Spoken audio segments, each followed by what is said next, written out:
Welcome to the 7th edition of NIF Australia's Israeli election preview.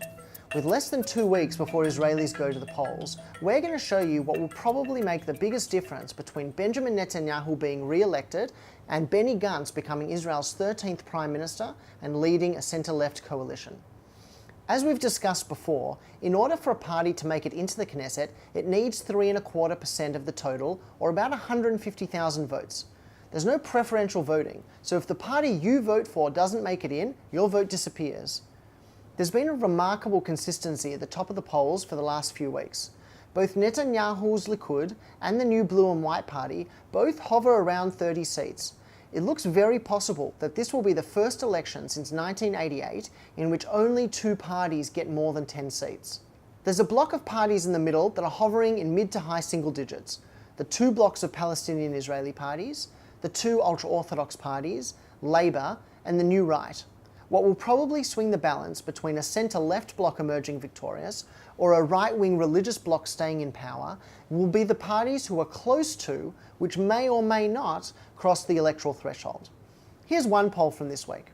As you can see, the 2 main parties missing out on seats are the social justice-oriented Gesher and Avigdor Lieberman's Yisrael Beitenu party. Lieberman surprised Netanyahu after the last election by initially preferring to sit in opposition.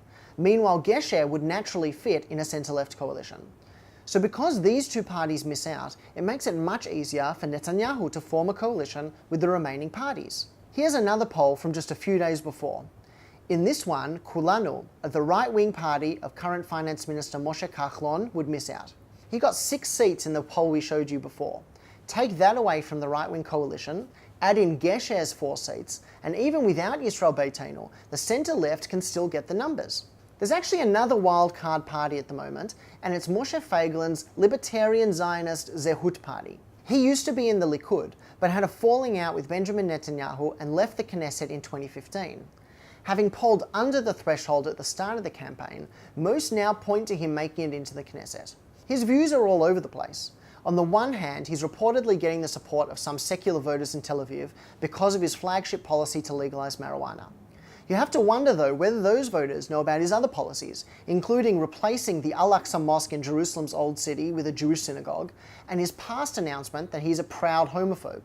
Feiglin came to Australia a few years ago, and NIF led a group of a dozen Jewish and Zionist organisations which condemned his hate speech and homophobia.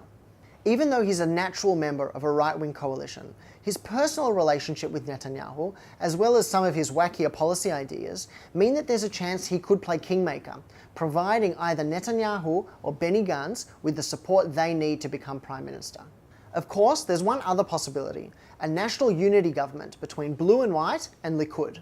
Together, they would almost have a majority, and if you add 1 or 2 of the more moderate left or right-wing parties, you'd have a very comfortable coalition. Would Gantz and Lapid sit with Netanyahu? Would they tell Likud the only way they'll be in the government is if they dropped Netanyahu as leader? We'll have answers to all those questions soon enough. Remember to join our election results event on Wednesday the 10th of April. Just visit the link at the bottom for more details. And stay tuned to our Facebook and Twitter pages for daily updates. Thanks for watching.